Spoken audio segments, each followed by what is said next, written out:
Hello and welcome, everybody. We're so excited to have all of you here.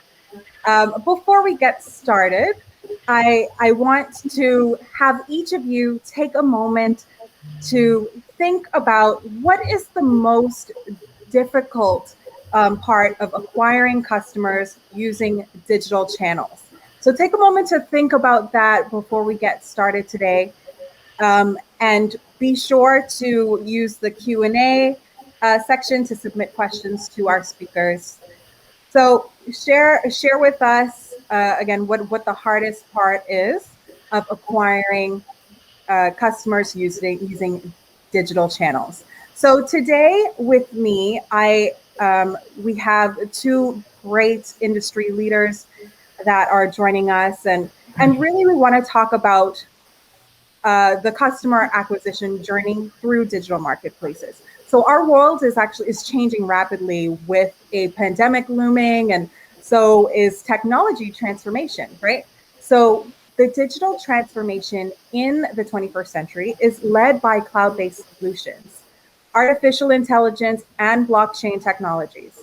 In the enterprise ecosystem, the opportunity is 700 billion, and 1 to 2% of that opportunity, only 1 to 2%, is made accessible for women tech founders. So today we're here to share with you best practices that you can implement starting right now.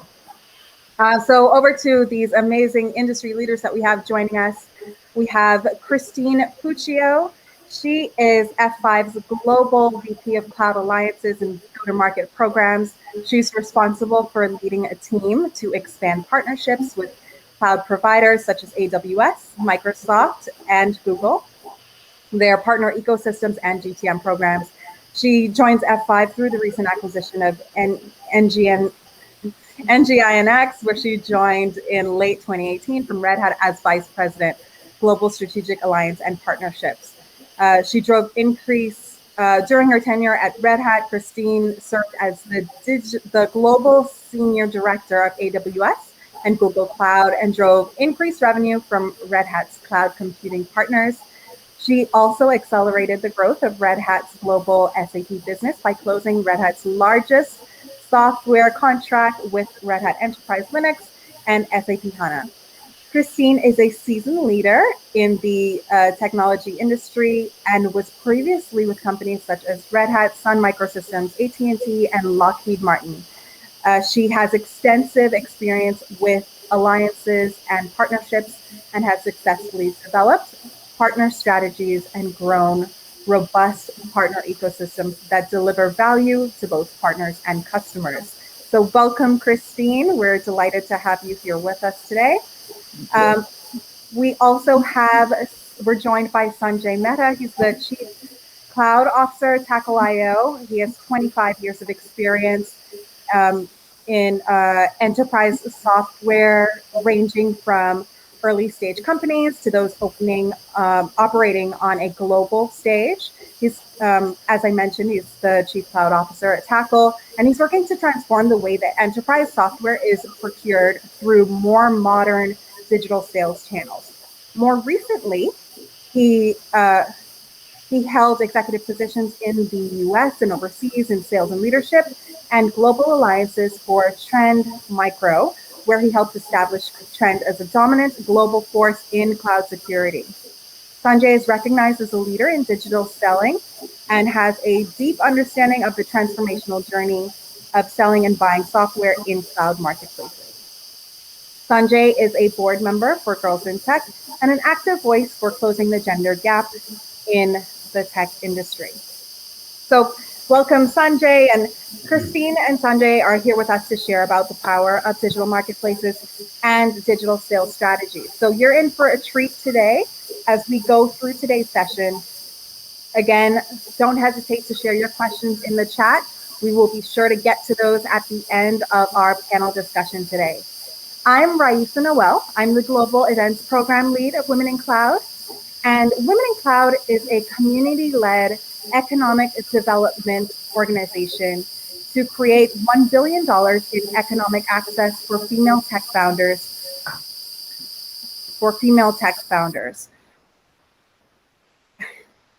And we're focused on economic development organization, and we focus on 3 areas. First, we focus on female tech entrepreneurship and innovation to foster economic development in the enterprise ecosystem. Second, to build partnership with Fortune brands, entrepreneurs, and communities to create tech employability for women. And third, to drive nonpartisan political advocacy to advance policies that create and retain economic access for women. So that's a little bit about all of us. And to start things off today, I want to get to know both of the presenters joining us today, so that our audience can get to know you as well. So let's go around, and I know I've shared about your roles already, but you can continue to share a little bit more about yourselves. And I want to invite you to answer a little icebreaker question to get us started. So that question would be, if you had unlimited time and resources, how would you spend your days? Christine, let's start with you. I think it would be spending more time with my daughter. Just little things like just watching her favorite shows. We've been doing that a little bit lately. And then travel. I would love to travel. We used to do that. I'm hoping to get back to that sometime soon. So yes, I hear you. I miss airports. Yeah. Sanjay, how about yourself?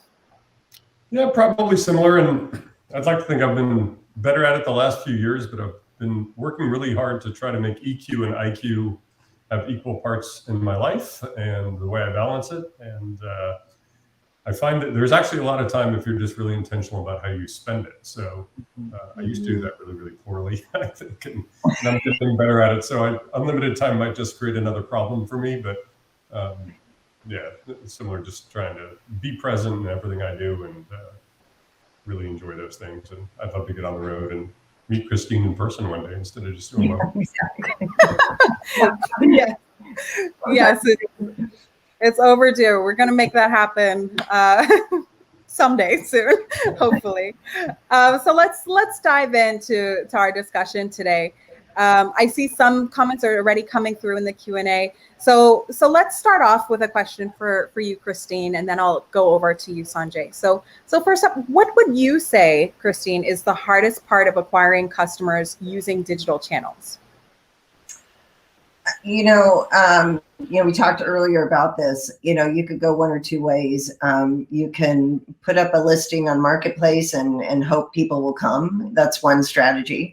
I have to admit, I think we did that in the early days, but I think it comes down to what kind of solution do you have and what is your customer acquisition strategy, and then put yourself in the shoe of the customer, and where does that customer go to find information, and how can you add value during that customer journey. So it's really about segmentation and then understanding how software is acquired by that customer set. Absolutely, absolutely agree, Christine. Sanjay, what about you? What's the hardest thing you would say about acquiring customers with digital channels? Yeah, I think I'd start by really looking at where you are as a business. So if you're an early stage company, maybe been around a year or two, and you're trying to establish new customer relationships, trying to leverage the cloud providers to get there, I think that's one problem set. I'll come back to that. And then if you're an established vendor and you've been around a long time, maybe decades, like my last organization, global presence, thousands of employees, thousands of existing channels, the transition to digital sales, right, from a more traditional model to digital sales is a painful one. So in the first camp, I would look at a very external view of the world and say, what am I offering? How is it different? And what's the unique value to the cloud provider I'm trying to latch to through that digital marketplace, right? What's the customer journey? What transformation are they going through? What's unique and special that I can add and build a recipe on? And then get others to be doing some of the selling and evangelizing for me. So building out that reference architecture, that use case, and everything else, and then promoting that through digital means. If you're an established vendor, I think the problem is actually mostly internal, and it comes down to the same thing we face with our children every day, which is behavior change, which is really, really hard sometimes. But if you've done things the same way for a long period of time, whether that's how your sellers sell, how your buyers buy, how your channels get involved, how your order management teams look at things, right? Problems startups don't necessarily have because they're inventing all of that. Then I think your problem is like 50% or more internal. So I would just look at where you are, how you need to navigate internally and externally, and go from there. That's a great response, Sanjay, and I took away from that a little bit as well, that people really shouldn't fear change, right? And lean in and get their team as well to be on board with the changes that are necessary in this day and age. So let's go to Christine. What would you say is the current process that you're using to drive customer acquisition and while leveraging digital marketing? So, I think we talked about this earlier. We're looking at it more from a digital sale perspective. So, and I use the phone, the long distance phone company method of looking at our customers and seeing, how are they spending their money with us on Marketplace, and how can we help them in that journey, and can we save them money? And in having a conversation with existing customers that we have. Before we've been using just, digital media, social media in order to drive awareness. But I think for us, we really, once again, going back to, and I'm in a larger company, so this doesn't really resonate with a smaller, where you're more nimble, but I have to look at, how we are marketing to our customer, so we're not saturating the customer with a bunch of different messaging, and how we're incorporating, Marketplace as another option for a customer to get information. And we've just started now adding in more how-to videos, more around, how to deploy our software, in the cloud on the listing itself. So what can we do to provide as much content and information as possible, so that they could, any customer going there can, make a choice on, and have as much information as possible. So we take really the person out of it. And it's more just more research for the customer to do. Excellent. I'm hearing, I think a value that you're expressing is giving that customer confidence as well, which is really important. So Sanjay, what are your thoughts there? What processes are you using at Tackle? Sure. So Tackle, we're actually a relatively small company. We're a Series B funded venture-backed firm. We're growing fast, so maybe 108, 110 people, depending on what happened today. So going quickly, but we're essentially creating a category around digital selling, leveraging these marketplaces. And we focus a lot on that experience, and we do a lot with, kind of building the industry and the talk around it. So we are really heavy in digital marketing and social selling, if you will. And if you look at it from a lot of product companies, they're pivoting to a product-led growth strategy, where instead of going out and employing a big sales force to go out and talk to customers and run proof of concepts and to defeat competition, they're leading with product, and they're finding easy ways through digital marketing and digital selling means, and some of the stuff Christine talked about, to let customers discover and get great information and trial and evaluate products in their own environments before they have to make a purchase decision. So in a similar way, while Tackle has a SaaS platform, the other thing we have is a ton of knowledge around marketplaces. And it's still a really young field, as you alluded to, right? Maybe 1-2% of the overall B2B software supply chains flowing through these marketplaces. So we've assembled 100 and something people out of maybe 200 on the planet that are really, really good at this.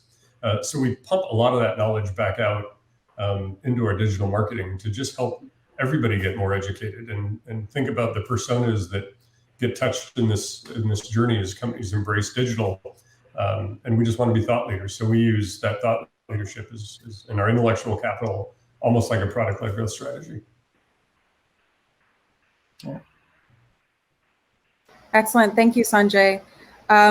So using that strategy sounds, very successful. Loving how you are kind of taking the lead in that space as well at Tackle, which is very, exciting. So let's talk about next how, because we all know, and we've said, early on in this session, that marketplaces are really shaping the new game planning for B2B customer acquisition, right? There's a whole new landscape that we're coming upon. So what are your strategies, Christine, we'll start with you, for driving the marketplace as core to digital selling? Sure. I always say I stumbled upon building a digital channel. We started on the journey really looking at a lot of the tools and resources that AWS had put into their marketplace, right? They invested a lot into that platform. And, if you look at, Azure Marketplace and you look at GCP, they're also investing a lot of money into those platforms, but not all of them operate the same. So the complexity, we've had to deal with that complexity a little bit of how we look at each different marketplace. And what I'm realizing is that as we open up the ecosystem to be included into that marketplace, they're dealing with the same complexity across all. So for us as a team, we looked at, well, how can we better serve not just our customers, but our ecosystem and our channel partners along the way? And we thought, why not make it easy? And so really that's our value proposition is, come to us, we will make that easy for you. And we've piloted for the past year, how to look at annual multi-year contracts through each of the cloud providers' marketplaces. There were some recent announcements with Microsoft that they're lowering their fees and that they're looking at extending the channel. So the behavior, you can look at the behavior of the cloud providers, and if they're putting their money and their time and their efforts into building that platform, my gosh, what a great opportunity to leverage that R&D. And so that's really what our strategy is how do we leverage that R&D and the relationships that we've built with those providers, and how can we extend ease of use to not just our customers, but to our fellow travelers and to our channel. Yeah, you made some really, really great points there, Christine. Especially about making it easy. I find that a lot of companies seem to almost fear that for some reason, and then the making it easy piece ties into really creating access for folks, and making it accessible, approachable, attainable. Right.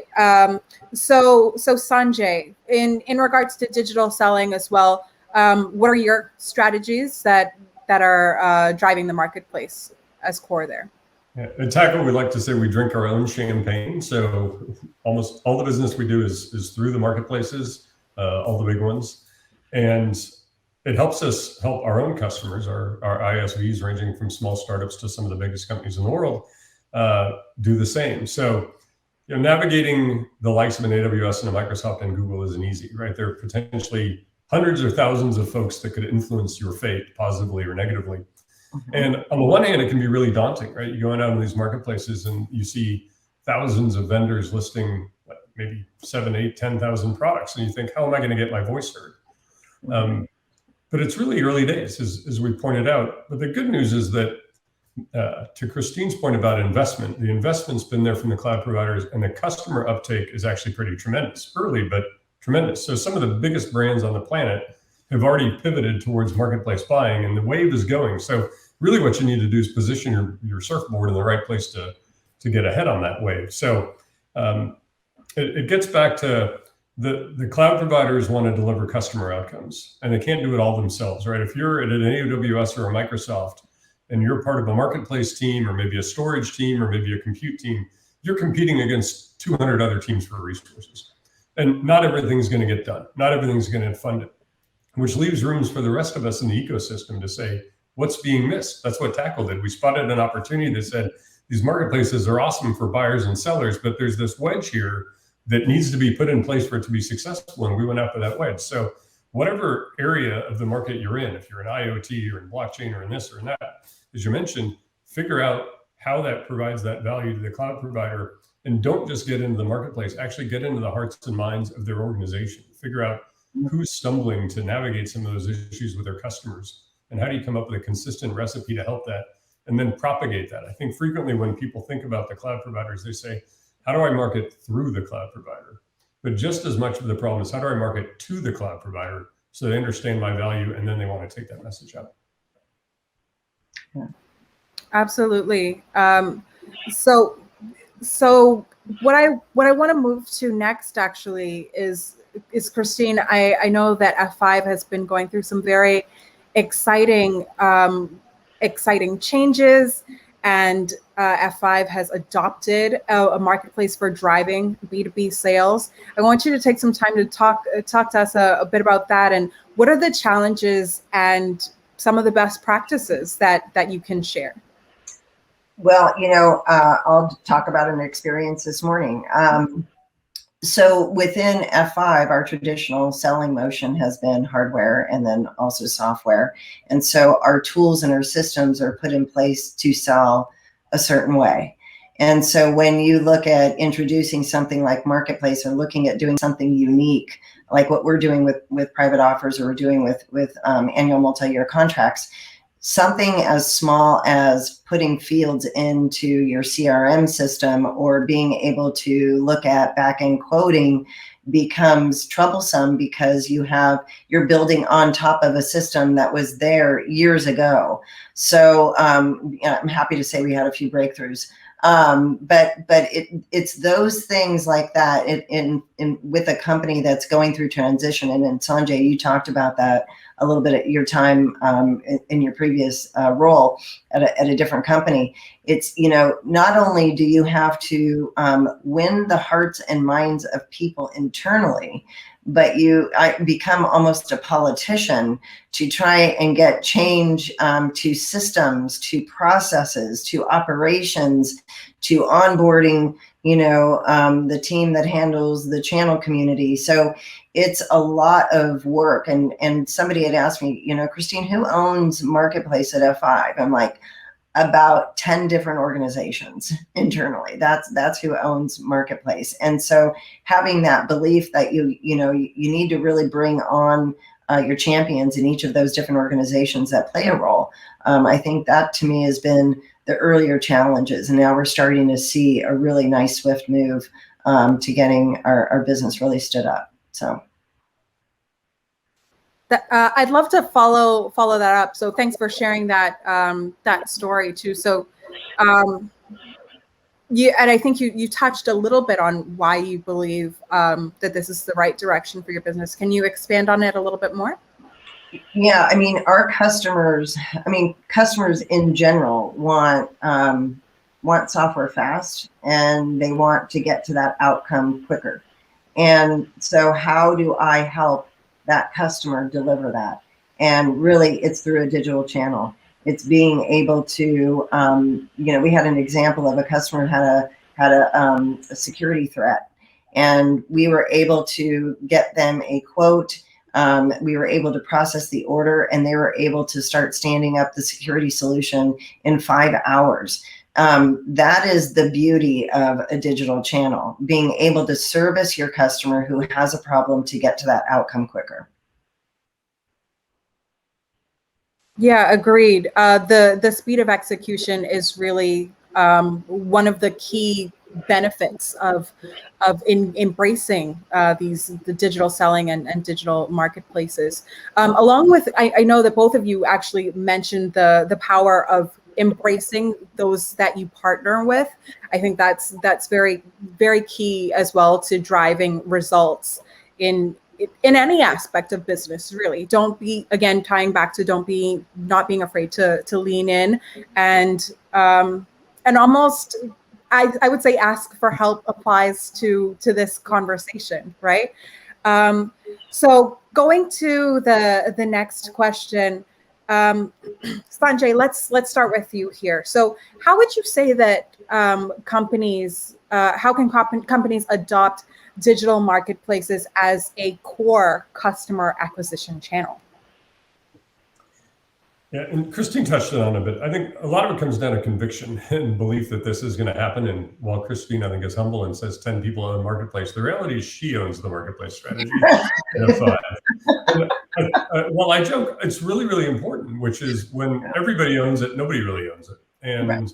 I think the reason it's working for F5, because we follow F5 pretty closely at Tackle, is that Christine's a strong executive champion who has the permission to break glass and make change. Respectfully, of course. And when you don't do that, we see a lot of folks fail and they really struggle. So I think getting executive buy-in is always important, and particularly important in marketplaces, and making sure you want to treat it strategically and you believe in that channel and you believe it's going to be big. And then you have to have it, we call it a chief cloud officer at Tackle. Christine's got her own title, but essentially we're in the same role, which is we're the folks who own getting it done and getting it done well. So that's important.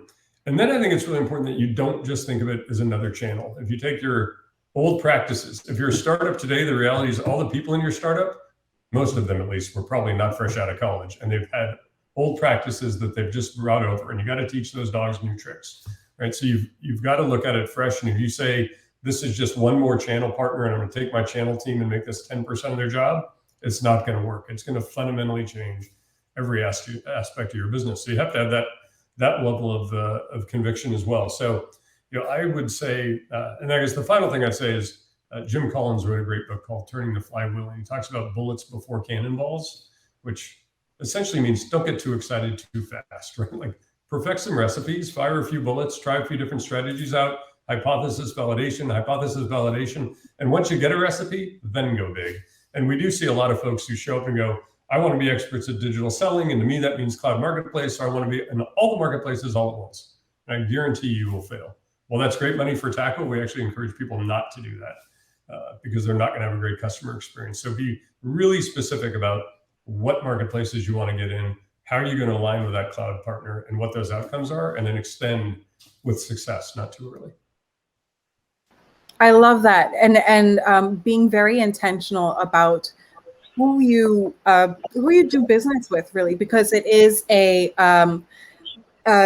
collaborative sort of mutually beneficial relationship that you're developing there. And the same thing I would say even for entrepreneurs going into like investor relationships, right?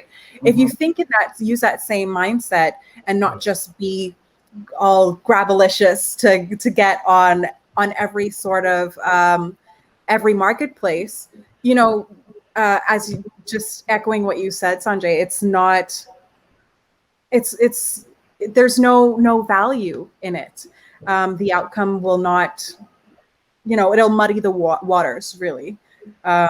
And your alignment won't be very clear. So Christine, what's your response here? How would you say that companies can adopt digital marketplaces as their core customer acquisition channel? Well, I was going to say, like, Sanjay's been in the sausage making with me with F5, and I have to tell you, when you read my bio, I've been in the industry a long time, and so I do have an old playbook. And you have to scrap it. You have to be humble. You have to let go of your ego, and you also have to be willing to listen to other people that maybe live outside of your organization. I have probably learned more about operations in the past year than I ever thought that I would ever learn about sales operations. And it's been wonderful. And so, we did trial a few things and we bumped into a few walls. And in fact, I told my team, you have full permission to, bump into a wall or two to figure this out. We also were sprinkled on with a few acquisitions, company acquisitions. That's when I was like, okay, Uncle, I'm calling Tackle because I need some help. We really didn't try to look at every marketplace the same. We started with one and we said, let's figure this out a little bit. And then now we'll use that as a baseline for a few others. And that's worked really well. But, take away the ego, take away the playbook. takeaway. This is how we used to do it. If somebody on my team says, well, that's not how we used to do it, it's like, oh my gosh. You have to just look at this with like full creativity, a blank canvas. Excellent. Very, very well said, Christine. And I think your two responses, Christine and Sanjay, really throughout this whole panel so far, I mean, really very like complement each other so well. So to our final like question to each of you before we start taking a few from the audience that's joining us today. Sanjay, what would you say are some tangible steps that companies can take today to embark on this journey? I'd start by really figuring out what segment you're trying to address. What's not your go-to-market motion, but where are you trying to direct it? And then I would look and say, who are the folks in the ecosystem that are already playing there that I can leverage, right? It's hard to get a voice as a small company. But if you can figure out how to be a barnacle on a whale that's moving really fast, you're in great shape. So I'd figure out what's the market I'm trying to address and who's best at it. And how do I stand on the shoulder of those giants to get my own voice heard and to get my company noticed? And then I would spend a lot of time understanding, how does that giant do business, right? What is their route to market? Because there's a good chance that whether you're a small company or a large company, you're not as big as the cloud providers, and you're not going to mimic their organization. But understand it and understand what areas of that organization are best suited to help you. And then make sure you understand how they win. A very frequent problem is people go with their hands out and they look for the cloud providers to help them, and they forget. I was on a call the other day with somebody, and he said, you're a shiny quarter in a bucket full of shiny quarters. So how do you stand out and make sure that your shiny quarter is valuable for them? He does a podcast called Ultimate Guide to Partnerships, a great guy.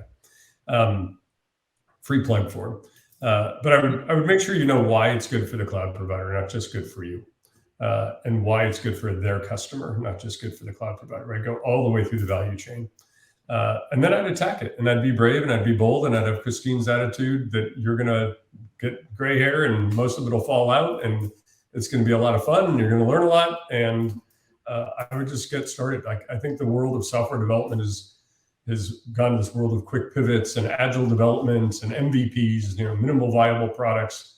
And that's the way to go. Like, fail fast, right? Get started, fail fast, build recipes, and go from there. But be brave, be bold. Like, it's a great time. And digital sales and digital marketing are an amazing opportunity to reach an audience that you wouldn't have dreamed of 10 years ago, right? It would have taken you 20 years to build a company that had that kind of reach. So take advantage of it. Great, thank you, Sanjay. Christine, how about you? What would be a step or two that you would say companies can take today to get started?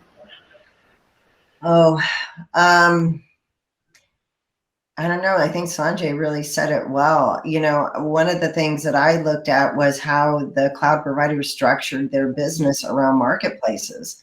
How did they succeed in this business? And I would, be a learner, understand a bit more, do research, and I like, for example, I think AWS has done a fantastic job of operationalizing a lot of marketplace. But then you have Microsoft, who's always done a fantastic job of marrying up the co-sell with the marketplace. Like, there's so many good things. We were just on a call with Google, and they had a meeting with us to look at best practices and how we could provide feedback into their roadmap. And so it's like all of those things. I kind of think maybe we should be thinking about how our customers can feed back into our roadmap for marketplace. Like, there's really good best practices if you really sit back and view what each provider is doing on behalf of their customer. I think that's one of the things that I would do a listening tour for each provider. That's great advice. And I know when we were preparing for this discussion, we talked a little bit about any sort of resources that you would recommend. Do either of you have some kind of a tool or a playbook or something that I know, Sanjay, you referenced some podcasts and books, something that our listeners can turn to that would provide additional value to them from this conversation? Sanjay, I'm going to plug the Tackle.io website. Perfect. We love that. Honestly, they have the cloud report. They have the marketplace report. They've done extensive research. I've gotten a lot from that myself. You know, I've read a lot of those blogs and a lot of the articles. There's been a lot of investment into that. And personally, I find that very, very valuable. You know, and so I thought I would plug your website because I've gotten a lot of value from that. Awesome. Great recommendation. We appreciate it. Yeah. And our website's actually full of great stories from folks like Christine. So we do, after spending a long time in security where no customer wanted to talk about their security solution, at Tackle, all our customers want to talk about their marketplace journey. So it's awesome. And you'll find lots of things we've written in blogs and guides on how to marketplace well and persona-based stuff. But I think more importantly, you'll find a lot of information and videos and webinars from folks like Christine that have been on the journey. If you're a young company and you're a SaaS company, I love the content that SaaStr puts out. I think it's a great place to learn amongst your peers. So I would encourage you to do that. And then I think anything you can figure out on, if you want to do business with Microsoft, go get Azure certified. If you want to do a business with AWS, go get AWS certified. While there are a lot of commonalities, the language is different, the approach is different. So I would certainly use the things they put out there as guides. AWS, I think is out there now, is launching kind of a how do you marketplace correctly, right? Or how do you do it with them correctly? So just sponge up everything you can. And I think the great thing about this community is it is young and everybody wants to talk and share, right? So if you're thinking about a digital selling journey, go figure out who's great at it and reach out to them on LinkedIn and ask to share knowledge or to just sponge up knowledge. And I think in the early days of category creation like this, everybody wants to support the community because we all rise up. So I would be bold and do that every day you can. I love that. And at Women in Cloud, we have kind of a slogan that we use often. Economic access is the tide that lifts all boats, and together we rise. So I think that ties into what you said, Sanjay, really, really well. So now I want to take it over to some questions that we've had coming from the audience. So the first one is from someone that says, I don't know potential customers enough and very likely not able to until I establish in-person connections with them through sales, for example. So how would you recommend that I bridge that gap? I still find in-person meetings and through connections are the best way to introduce my services to potential customers. So either of you want to take a response there to how to bridge that gap? Yeah, I might take a controversial answer, which is I'm not sure that's the way the customer wants to talk to you. And more customers are moving towards, from a very high touch sale to a very low touch or even purely tech touch sale. And there's some great writings about this that you can find. But customers want to go on a journey, and some of the big industry analysts will tell you by the time they talk to the vendor, they're 70% of the way through the process. They've evaluated multiple solutions, they're down selecting, and now they want to talk to you maybe to figure out the specifics of a deployment in their environment or their architecture or how you comply with a certain regulation, or maybe just want to talk about an enterprise deployment and a great discount. But they've done a lot of that work. So I would really take a look back and saying, are you making yourself available to your customers in the way they want you to be available? And maybe you got to change. I think the pandemic proved out that you don't need to send a salesperson, an SE, a solution architect, and the local vice president all into a building or a data center to make a sale. And customers were fine, and the stock market boomed, and software suppliers did well. So the new paradigm is working, and I think you got to embrace it. Right. I would just add to that and say, almost if you look at business relationships, it's almost like what has come about from the pandemic and moving to low touch or no touch, business development or partnership development is really the way forward. And people, just like you're saying, Sanjay, people have, there's so much noise in the market And like you said, they would have done their research by the time they get to you anyway. So making yourself stand out and being able to stand out in that digital space as that shiny quarter in the bucket of shiny quarters, right? So I think that's a great answer. Christine, what would you recommend? And I love those points too, by the way, Sanjay, because we're actually even revamping how we look at our listings, right? To be more interactive with the customer, so we could take a step back. You could also use, if you really enjoy in-person meetings, set up 10 customer appointments and ask very pointed questions in more of an advisory role, and ask, how do you like to gain information on any type of software product that you're looking at?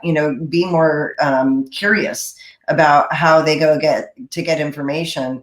I remember we went and visited a customer. It was a couple of years ago when we actually could fly and visit customers. But we were talking to an executive, and they had 22,000 applications within their company. And I'm thinking to myself, how does that happen? Like, it couldn't even, put my head around it, because of years ago software selling, I think it was, a handful. And so there's like this chaotic, homegrown development. And so it's understanding really where is the customer at with their development, and how do they like to acquire information, and what is the best fit for them. So take more of an advisory role. Right. And, the business relationship is the same as, or very similar to other relationships, right? You want to have an understanding, and it's not, Christina, I like what you said, continuing to support that, having an advisory conversation rather than being very take. Here's what, creating that give and get access, right? To make that conversation really stick out. How can you do business better by working together? Yeah, especially in the early stages of building a business, having that sense of curiosity is so key, because the customers will be very honest, because they want something, they want easy. They don't want to buy software. They want to hire it. I always say this. They want to hire it to do a job. So how do you fill that position quickly? And they'll let you know. Yeah. I think the other thing I'd advise, if to the person who asked the question, clearly they're a great relationship builder and they want to get in person to do that, and probably create some pretty differentiated relationships. So how do you help your customers that you have already? How do you give them a platform to tell your story, like Christine's telling for Tackle, which is amazing, and we're so fortunate to have folks like that. But a lot of folks want to go out and share their success and talk about it. So if you've got only 5 customers today, really nurture those 5 and get them to be your advocates out there. And maybe that can play to your strength a little bit, but also take it into some digital means and some maybe less traditional means for you. And you'll get a little comfortable being uncomfortable in those things. But leverage at least a bit of what you have today. Excellent responses. So let's go to the next question from the audience. Is there a place in the digital marketplace for solutions that are a combination of software and service? We're finding most SaaS solutions we deploy are deployed as a managed offering, but it is hard for us to think about how labor is through a digital marketplace. That we need to help them deploy. That is okay. It's a bit more. Okay, so that it is okay not to just fully download the solution in the marketplace, but not sure how to move forward when it's not 100% digital software to download as the product. I would say the answer is it depends. Not all marketplaces are created equally. Some do support services offerings now, and services attach. And I think as the next 12 to 24 months goes, I think you'll see a lot of this, because that's what customers want. They want bundled solutions, not haphazard picking and trying to match. So the marketplaces are moving aggressively this way. You've seen announcements from AWS maybe almost a year ago. You've seen more recent announcements from Microsoft. Google has some really strong partnerships that are SaaSifying applications and whatnot. So if you really understand that ecosystem and who's in the middle of it, I think you'll be in good shape. You may not have exactly what you need today, but I don't think it's too far away in terms of waiting. And the other thing you do is fulfill some of it through digital sales and some of it through the more traditional channel, right? Just because marketplaces came up, the thousands and thousands of channel partners around the world didn't go away, and they still have amazing customer relationships. So it may be a little bit kludgy from a procurement perspective for the customer, but you can still put the right pieces of the puzzle together. Yeah. Thanks, Sanjay. Anything you want to add there, Christine? No, I mean, we just recently added a consulting listing on AWS because of the announcement, I think, that Sanjay alluded to last year. And you see a lot more, you see, from global system integrators having, their services on there. And so, and once again, we're seeing a transformation happen within marketplaces of not being strictly software, but also adding in services. And so you can see how this is starting to move, and it really is a more B2B relationship more than a software to shopping cart, relationship. So, I think that there's room to play there. Great, thank you. So we did have one more question, and Sanjay, I know you're a part of a young women STEM group as well. So I'm going to have you answer this. And then Christine, you're actually on the board of advisors for Women in Cloud. So both of you could have a say here. So the question is, how do we really get women and young girls involved in technology in developing countries, such as Guyana? We have some STEM clubs and associations such as Girls in Tech, but how do we become a part of the advocacy build? Yeah, it's a great question. I think a lot of people are wrestling with it all around the world, and I'm delighted to hear you're working with Girls in Tech as they expand to a lot of developing countries. Huge focus on Africa this year and whatnot. So, but I like the angle too, right? It's so easy to be a consumer of those things and try to take those programs, but it's an extra step to try to say, what can I do and how can I do my own part? And I think it can start in your own community, right? And with the people who have the time and the energy and the passion to go do it. And I think, again, start small, right? If in my last organization, we built the first cybersecurity school in Egypt, because we had a passionate executive who was Egyptian, and he said, I'm going to go do this. So figure out what is the niche you need to fill. Is it a particular programming language? Is it cybersecurity? Is it this or that? And then who are the experts I can bring to bear? And then what are the resources, financial or otherwise, I can bring to bear, and plant a seed and grow it from there. But and again, don't be afraid that it might fail. I think when you start something for the first time, I've learned that you should assume you're going to disappoint yourself, because you're dreaming so big and the results might be so small, but there's such an important seed to get to where you're going to be in 5 years. So just calibrate yourself on what those results might be a little bit and prepare to not quite reach the stars, but get started and then just cultivate it. What a beautiful answer. Oh my goodness. I don't know if I follow that up. That's like a viral response. Come on, Christine. You got this. Well, I mean, so when I started on the Women in Cloud board, I think over a year ago, and I've seen so many programs being rolled out just from when we had the kickoff. I think it was in 2020 when we had our big summit in person, to where it is now, like the Cloud Accelerator. There's so many programs that Women in Cloud have for just younger entrepreneurs, women entrepreneurs. I've just seen such a growth spurt happen within the community. The thing that I love most about working within Women in Cloud is I just love the people on the board and the people in the group. But I really like to have one-on-one discussions with companies that are really trying to figure something out and just trying to help. And so maybe that's what I would do if I had a lot of spare time, is that I just really love helping, women entrepreneurs and even younger kids on how they could get into tech. And I think it's, when we think of high tech, we think of coding and we think of engineering and we think of, product management, but there's so many other roles and so many other jobs within high tech, marketing, sales. And so it's just opening up that aperture for younger kids and younger girls and women to understand that there's much more to play in high tech. Thank you so much. And to add to that, I'll share a bit more about some opportunities that we have within Women in Cloud a bit later. But to touch on I think Sanjay, you made a point earlier about skilling in Azure, right?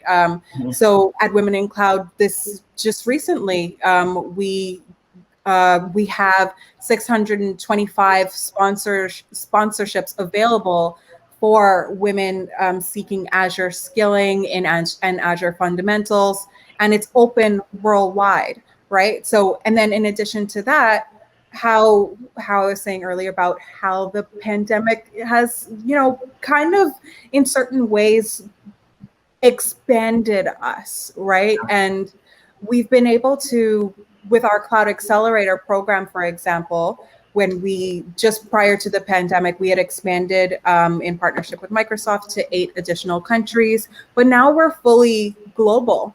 And we're able to have that connection and have sessions with industry leaders like Sanjay and Christine in an intimate digital setting with our women tech founders that are looking to build and grow their businesses using digital marketplaces, becoming enterprise ready, understanding how to build and nurture those relationships for enterprise, finding investors and funding. So there's a lot of different areas out there. And to those of you that are watching, I encourage you to learn more at womencloud.com and join us on the WIC Digital Network. So as we close, again, thank you so much to Christine and Sanjay. Just a few closing points I want to leave all of you with. So you would have started today thinking probably in the mindset of using that traditional digital journey, right? Going from just thinking from the basic sense of website or business listing, a digital strategy and business model, SEO optimization, newsletter-based email, investing in social media, digital advertising, and events. But today, we hope to have shared with you really the win-win of cloud marketplaces and express that there is value in considering which marketplaces you want to be a part of, and understand that it drives faster procurement. You can accelerate and get larger deals. And for the buyers as well, it gives them faster access. They want to, as Christine said, buy something to actually do the job, right? So we hope that you've learned that today. And we want you to keep in mind 5 habits of really strong business leaders who pivoted to kind of that new customer acquisition model. You have to have that digital ready mindset. Embrace that digital customer acquisition mindset. Make sure that you're investing in the right tools, the right processes, and the right people so that you can pivot to these new marketing models. And take time to test, right? Just as Sanjay said, trying out the recipes, trying to achieve those metrics that really matter, and develop an access-based digital customer acquisition model. That ease of access, as Christine expressed, is key and vital in this transition for that customer acquisition model. And focus on the metrics that really matter here. The access, opportunities, and action. Keep those things in mind and those 5 habits to get you transition from the traditional digital journey to the new digital journey. So your thoughts should be now having a digital strategy and business model, an access-focused website, investing in digital marketplaces, access-focused email campaigns, participating and investing in community-focused events, investing in social media, and digital advertising for scaling. Okay, so I hope that you have had some takeaways from today's session and some clear actions that you can take and execute within the next 30 days. Like, get started. What's holding you back? Don't let anything stand in your way. So again, I want to thank our speakers for joining us, and I'll close with just letting you know of a few upcoming events and opportunities that we have as a part of Women in Cloud that you are welcome to take advantage of. So tomorrow on August 13th, we have 2 sessions that will be happening. We're going to have an open house for the WIC Microsoft Cloud Accelerator. The 6.0 cohort is launching for our award-winning Cloud Accelerator, our Microsoft Cloud Accelerator. So you can come to the open house, get your questions answered about if this would be the right fit for you and your business. Then we also have the WIC Fortune 100 Lunch and Learn with Accenture, where you'll have the opportunity to meet with key Accenture leaders and participate in advisory roundtable discussions, learn about the available job opportunities. Christine touched on this as well. You know, it's not all high tech. There's many different jobs available, and you'll be able to talk about that with the Accenture team and learn how to navigate that company and hear about their commitment to DEI and strategic partnering. As I mentioned, the 6.0 Cloud Accelerator cohort is launching soon, and the deadline to apply for that is August 20th. You'll see down below in the resources, you can easily access that application. And one of our signature events, WIC UNGA, is coming up on October 14th and 15th. That's where we're going to be accelerating the 2030 UN Sustainable Development Goals through digital transformation, economic opportunity, global inclusivity, and leadership development. So be sure to save the date. More information coming soon on that. And as a part of WIC UNGA, we're going to have another Cloud Innovator Pitch Challenge, which is really focused on innovative cloud solutions developed by women tech founders that focus on one or more of the UN Sustainable Development Goals. So applications are now open for that. Go ahead and register, enter for your chance to win $5,000 in cash and cloud credits, and be showcased on a global stage.